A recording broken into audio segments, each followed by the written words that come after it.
I think that some people don't grasp the fact that Jesus was a 100% man and 100% God. Got it. They think if he became man, Uh-huh. he wasn't God Like his anymore. divinity was partial Yeah, or and something. so when it says he let it go, it's important to know that he did not let go of his divinity. He let go of some of his rights as God in order to serve the same people he created. That's crazy. This is the reason why it's great humility, right? And so in the same way, if we let go of some of our privileges, we don't stop being who we are.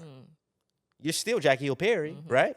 But you're letting go of your privileges to serve the same, to serve people who are beneath you in a sense, right?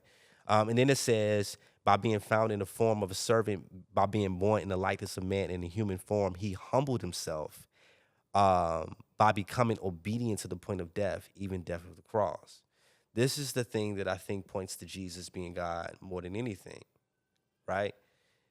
No, like if we are created, we're already held subject to death, meaning no one can become obedient to death because every single person or every single being that is created is already held subject to death. The only one who had to become obedient to death is the one who never knew death, and that was Jesus. Yikes. Right?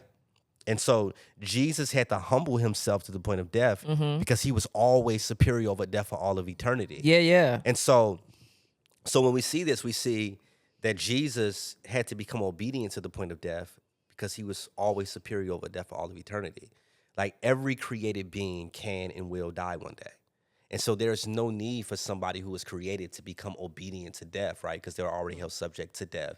And so when we see this, we see this is what really made Jesus' humility amazing. Think about it. For all of eternity, death never knew you. Like you death never had any hold over you, and you became subject to the thing that you've always been superior over for all of eternity, right? Because you are not a created being, right? And so some people may say, well, angels, right? They will always live, but they can die. Yeah, We the see final this, judgment. right? Yeah, we see this with Satan, right? Who was originally an angel. He gonna die one day, right? Because death means separation Well, from he God. still is an angel. Huh? He still is an angel.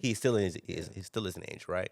And so, yeah, I just think that understanding Jesus' great humility here points us to how he is God. Yeah. And I've seen this passage used over and over and over again by other religions of Jesus knowing his humility, and it's almost used to put Christians in his place. It's saying that Jesus knew his place, you should know Jesus' place as well. And it's like, no, that's not what humility is. That's interesting. Humility is not knowing your place. Humility is knowing that you have rights to something, but being able to let it go to serve others. That's excellent. Yeah.